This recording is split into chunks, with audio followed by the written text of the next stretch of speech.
Hello, ladies and gentlemen. Welcome to Just Saying, a new feature of the Standard Democrat, which you can find at the website, www, it's easy to say, Easy to say. standarddemocrat.com. Correct.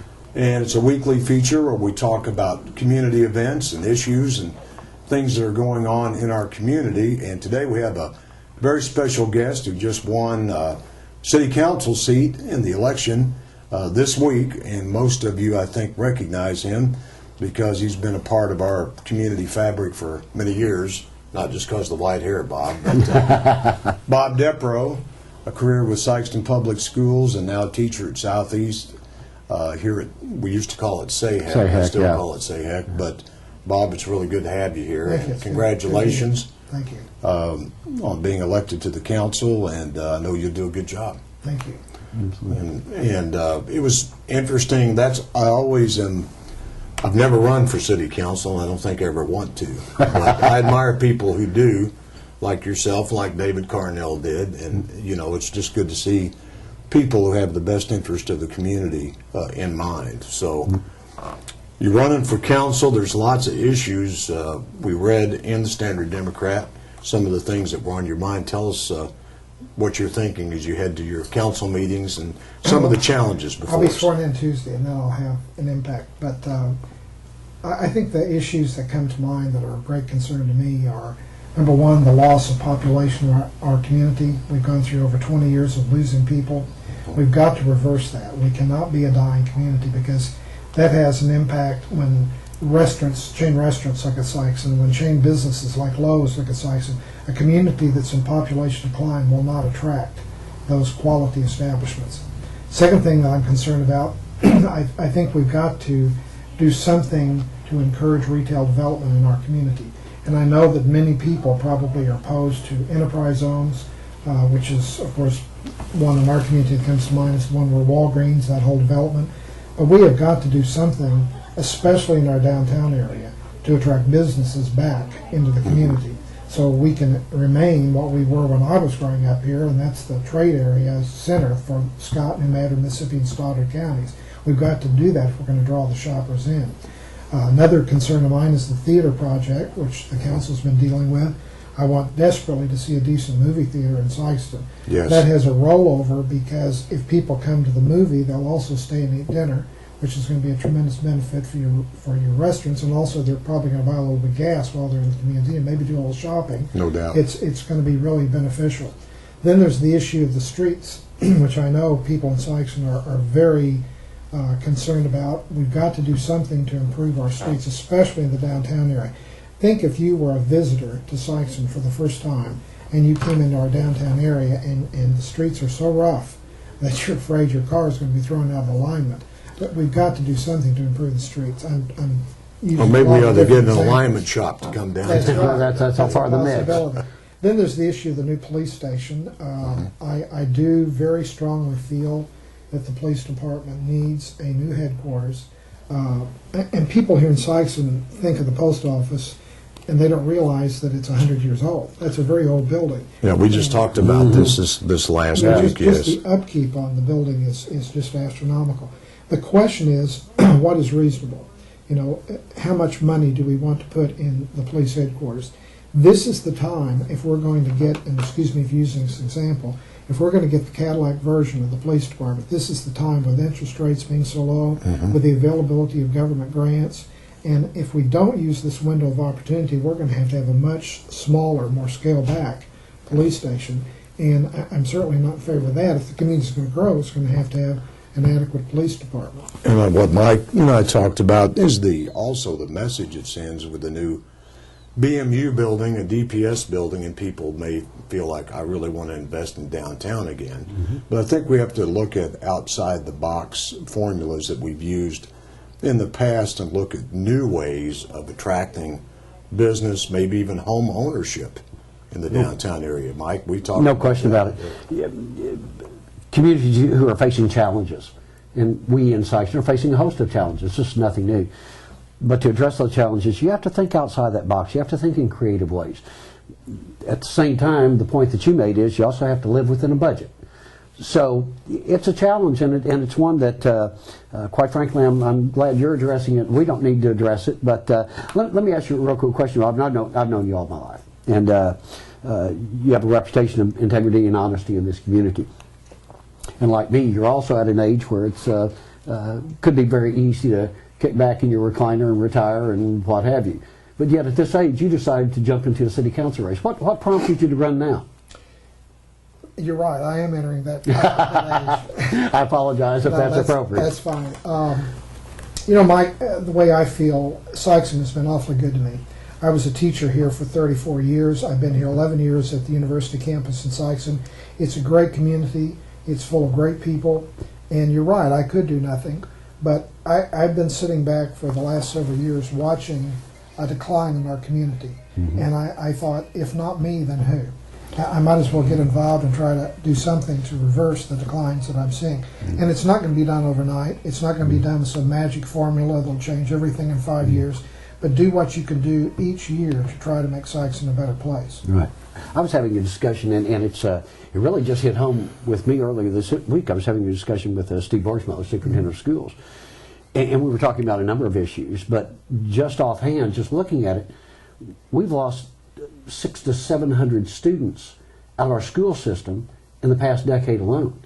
And having grown up here, we're more familiar with an era where the school system, the population grows year after year after year.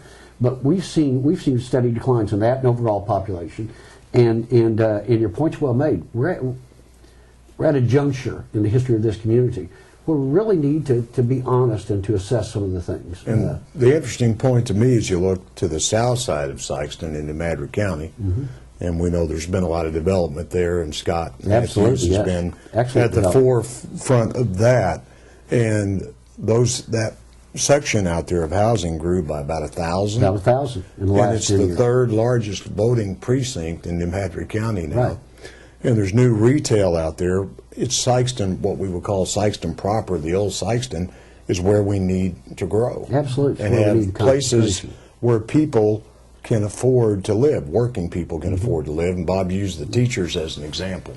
That's a good example. There's a golden market in Sikeston that I perceive as being between $90,000 and $125,000. That price of housing, which we don't currently have a lot of. Right. When I ran, I mentioned that 1/3 of the teachers live outside Sikeston. They would like to live here. I mean, obviously with gasoline costs, commuting from Cape every day to Jackson is very expensive. But in order to live here, they've got to have affordable housing, but they also have to have housing that's in a decent, safe neighborhood as well. And I think we can look to some other places like maybe Springfield or Columbia. Of course, they have major colleges there. But communities that have thought outside the box, that said, we want to keep those people here, and one of the things they're going to have is affordable house that they can own. No question about it. And yes. so I think we have great contractors and developers. We're limited on the amount of land that's available, but for those willing to let that land be developed, we need to figure that out. Well, and we need to look at tracts of ground that we perhaps not have looked at in the past. And we need to look, and we need to see a vision for our future. And a lot of us are guilty, and I find myself in that way, of reminiscing and looking back over those golden years in Sikeston. Well, and that's fine, but if we expect our children and grandchildren to inherit a community that is as proud and filled with spirit as we had, we need to think, we need to be creative, and now's the time to do it. I've seen this report, but Sikeston actually has created hundreds of jobs in the last 10 years. The secret is, where do those people live? Yes. We've got to get them living in Sikeston. Yes. And right now, maybe the executives may live in Sikeston, or upper income people, but the average worker does not live here. He commutes in every day, and we've got to figure out a way to get them here. And the first step is affordable housing. Well, and there was a Chamber of Commerce survey, and you may have been Chamber Exec at the time. Right after, I think, Schwaner. Yeah, and you may want to address that, but Sikeston becomes, and I'm sorry, you know a lot better than I do, Sikeston becomes the largest employer for East Prairie, for example. We become a conduit, a magnet, to attract a lot of people to come here and work, which is wonderful. Now, the challenge is to get them to live here and put the kids in the school system here and utilize the medical facilities that we have, and be Sikeston proud like the rest of us are. You know, that gap, that really needs to be studied thoroughly, because the town grows substantially in the daytime, about 25 to 30,000 people, something like that, Yes, working. yes. Working in the town. At night they go home, we're down to 16, whatever it Yeah, is. right. So we need to methodically start developing those sectors. Say a guy works at Orgill and his wife works at Allen Wire, or vice versa. Right. They have two incomes. There are programs where they don't have to come up with a full down payment through rural Right. development, Right. but they simply have no place to go. And then the developers and the contractors, while they're not going to make huge amounts of money on it, they have to have enough incentive to actually build those houses so people can buy them. Question. Bob, you mentioned earlier, which I think is fascinating, the concept of the city becoming involved in promotion to attract a new movie theater. Explain again the importance of that and how it can impact the entire community. Well, I think the city council, from the briefings I've received, are very concerned about the fact that the current movie theater we have, and we're very lucky to have it, because there are not Absolutely, a yes. lot of towns around Yes. here that do have movie theaters, but its time has passed. It needs to be updated or completely replaced. The question is Malco going to do that? And the negotiations are going on to try to get them to do it. Right. There is an outside developer who is willing to build here, but only if Malco leaves the community.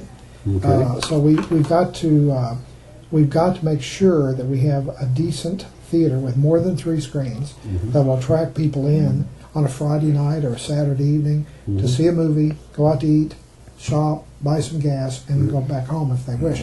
But that's what draws people into your community. Right now, what draws people into Sykes is the rodeo, tremendous draw. Absolutely, yes. And we have a few events that occur during the year, but there's not a lot to pull people in every weekend to get them to come here and shop.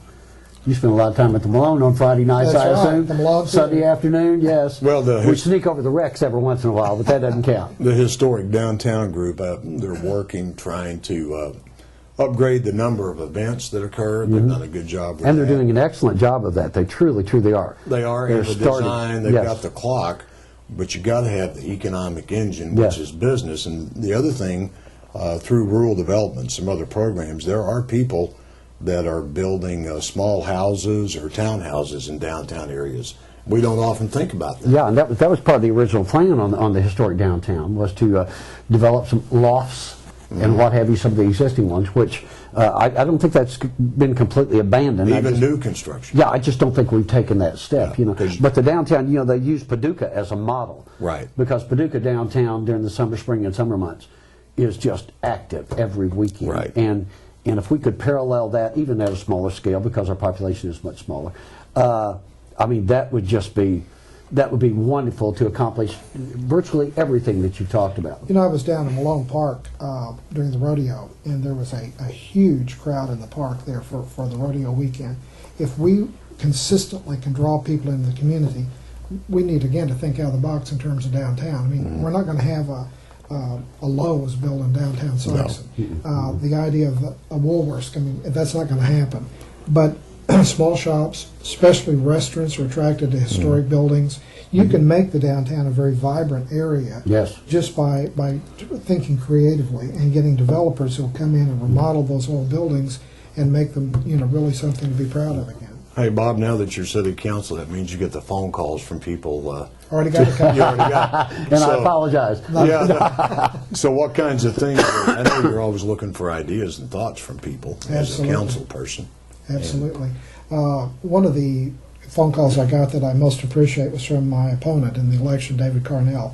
And David told me that he would be delighted to work with me in any way that he can, and he's got some good ideas, and we are going to be talking and working together. So it is interesting to hear what people advocate, but many of them have some darn good ideas. So you have Yes, to they listen. do. And we have to think outside the box. And Mike, our cameraman, gave us our sign here. So Well, we'll wrap it up this week. Bob, we thank you for joining us.